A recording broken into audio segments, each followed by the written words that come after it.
Assalamualaikum warahmatullahi wabarakatuh. Salam Indonesia.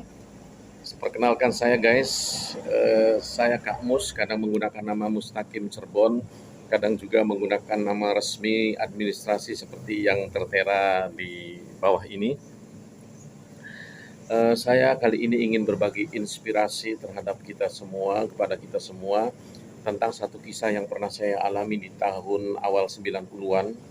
Pada saat itu saya baru saja menyelesaikan semester kedua kuliah saya di Bandung dan ingin melanjutkan ke semester 3 dan pada saat itu ada jeda libur sekitar 2 bulan.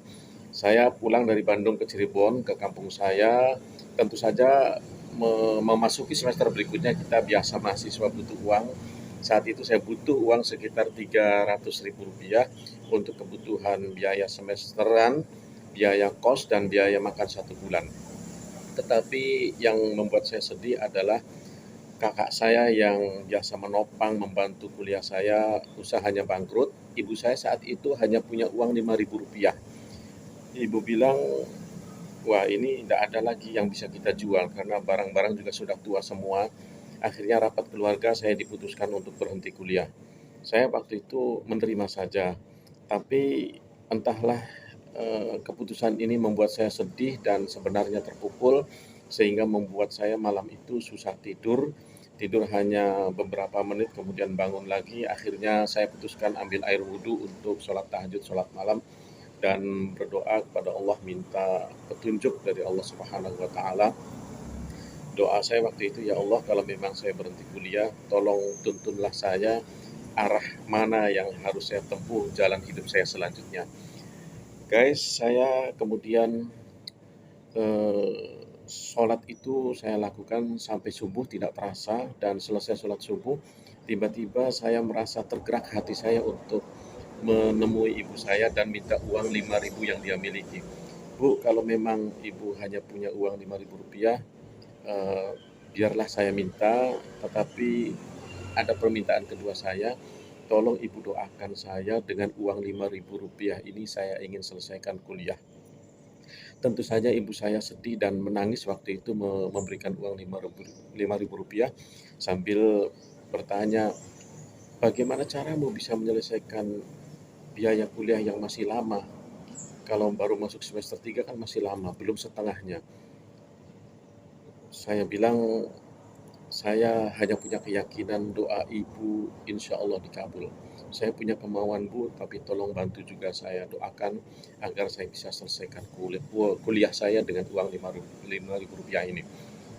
Kemudian uang itu saya ambil dan bismillah saya pergi dari rumah, tetapi saya tidak langsung ke Bandung karena memang masih lama liburan. Saya pergi ke daerah Pleret di dekat Cirebon Kota, mencari teman saya yang kerja di pabrik rotan. Alhamdulillah, berkat teman saya, singkat cerita, saya bekerja di pabrik rotan menjadi kuli. Saya mikul-mikul rotan dari truk menuju ke pabrik. Ya biasa 2, 3, 4 orang kita pikul sama-sama masukkan ke pabrik. Ada keajaiban benar-benar luar biasa dari doa seorang ibu.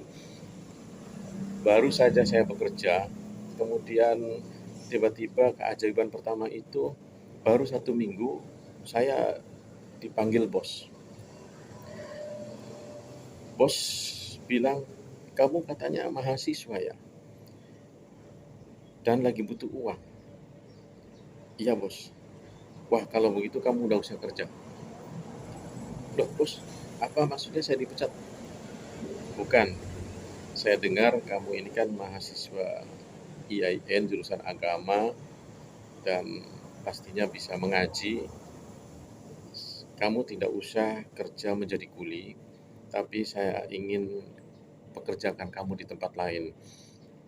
Kamu kerjanya cukup ajarkan anak saya yang kecil-kecil itu 2 orang mengaji, belajar mengaji, habis sholat maghrib sampai sholat isya. Insya Allah nanti saya akan gaji kamu sama seperti yang kamu kerjakan memikul-mikul rotan dari jam 8 pagi sampai jam 4 sore. Saya langsung bersyukur, ya Allah, Alhamdulillah, Ya bayangkan daripada kita jadi kuli capek-capek, apalagi badan saya krempeng kecil, begitu beratnya itu rotan kita pikul-pikul dan harus diganti dengan ngajar mengaji saja paling hanya 1 jam kalau dari maghrib sampai isya. Saya langsung berterima kasih. Tetapi saya menegur teman saya yang memasukkan saya kerja, kenapa kau kasih tahu kalau saya ini mahasiswa? Teman saya bilang, saya tidak tega lihat kamu menjadi kuli. Ya udahlah, oke. Alhamdulillah.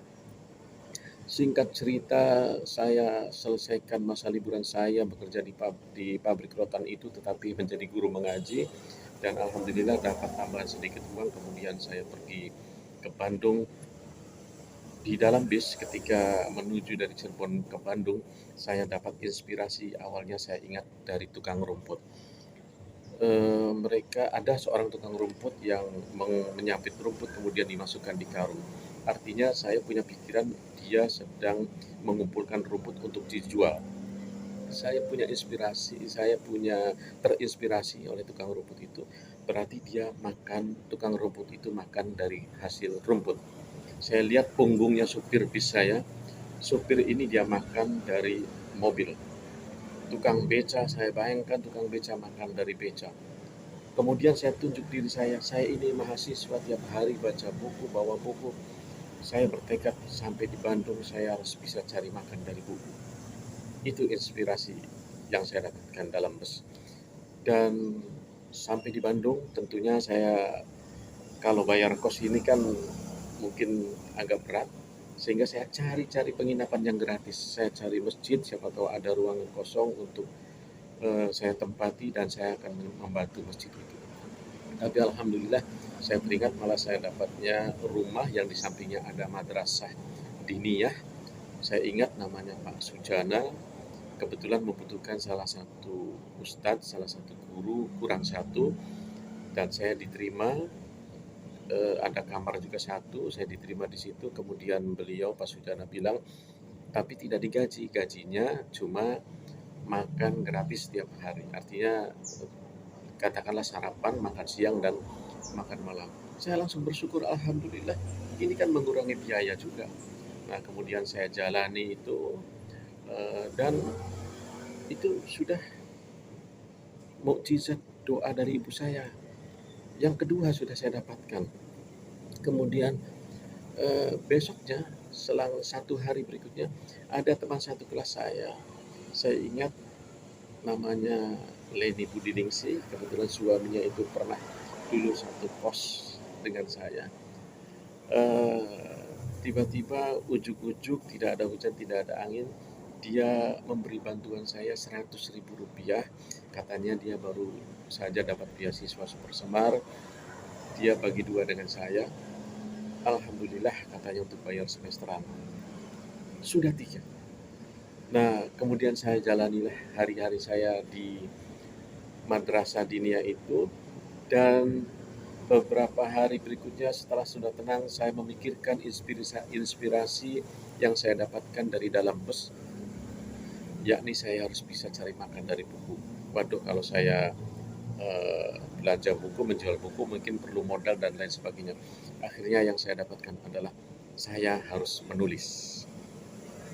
Saya ambil beberapa buku, pinjam mesin ketik, kemudian ketik.